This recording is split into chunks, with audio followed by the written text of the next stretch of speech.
All right. Hi, everybody. Welcome to the midterm exam review. The midterm exam is going to open next week, and it will be open for one whole week after that. We just wanted to give you sort of some hot tips on how to prepare for the midterm exam. The first thing is that it's going to consist of two parts. Spread over about 4 hours. So if you're proctoring or if you're looking for credit, you have to go through the proctoring service, and you're going to be limited to 4 hours. If you're just doing it for audit or for your own enrichment, you can take as much time as you want. It's entirely up to you. But the exam is going to be two parts. The first one is about 60 questions that are all going to be multiple choice, and they're going to be over the concepts of programming. And this stuff, you should be able to read a piece of code, interpret it, and come up with be able to answer questions about it, like what is being used, what the state of variables are at the end of execution, stuff like that. Right. If there's some output that the code would produce when you run it, be able to determine what that output would be. Yeah, that kind of thing. So those are probably going to be the most challenging types of questions. So if you can practice those things, I would suggest going back through the course and looking at the code examples and doing the same type of thing that we're asking you to do, which is primarily make predictions about what the output will be or what the end result of certain variables is going to be.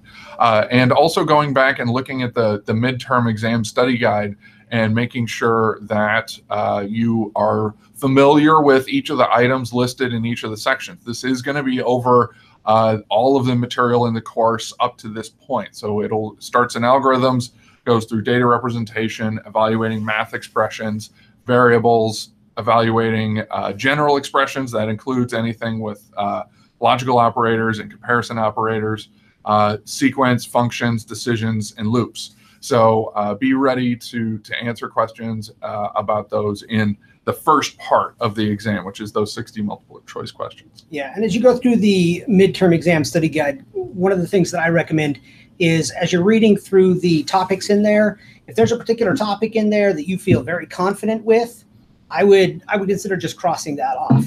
If there's anything in there that you're concerned about or you're reading that and it doesn't seem familiar at all, those are the things that I would go back and look in the course materials and focus on. And then as soon as you become confident with those, cross those off the list as well.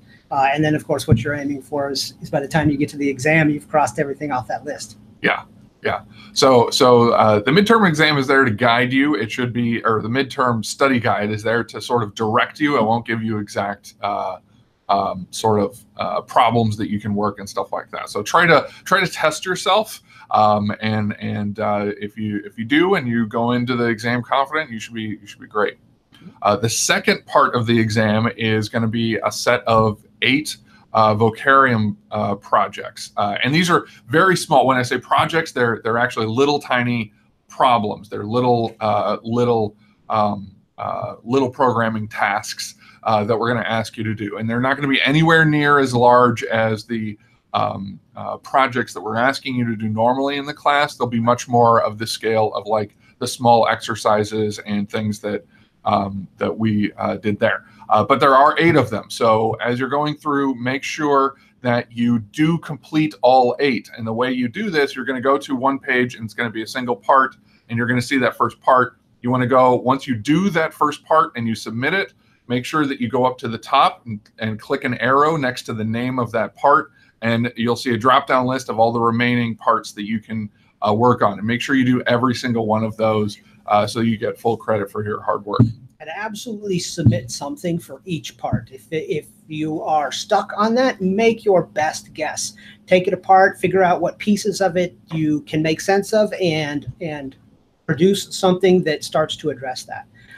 The kinds of things that we're testing here is your ability to write simple functions, functions that take arguments, functions that return a value, the ability to use decision logic if statements to get the computer to make a decision, the ability to use loops to get the computer to repeat something, and in a limited sense, the ability to combine some of these things. Yeah.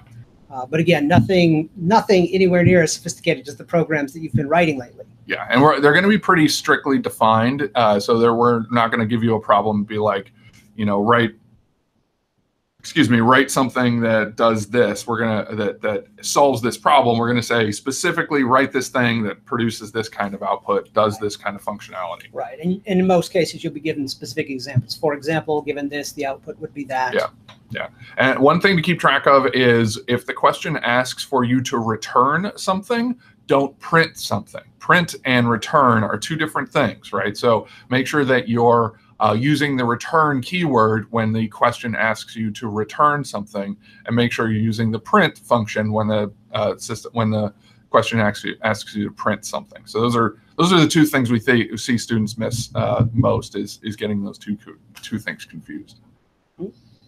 I think it might be useful to review the Jeans Green project. Yeah. Because I think that project touches a lot of the core concepts that are going to appear in this part of the exam. Absolutely. That's a good one too. The midterm exam problems, actually the entire midterm exam is automatically graded. So the multiple choice questions, of course, will give you immediate feedback at the end once those are completed. And then when you submit the midterm exam, auto grading scripts will grade those. They're stuff that we've written.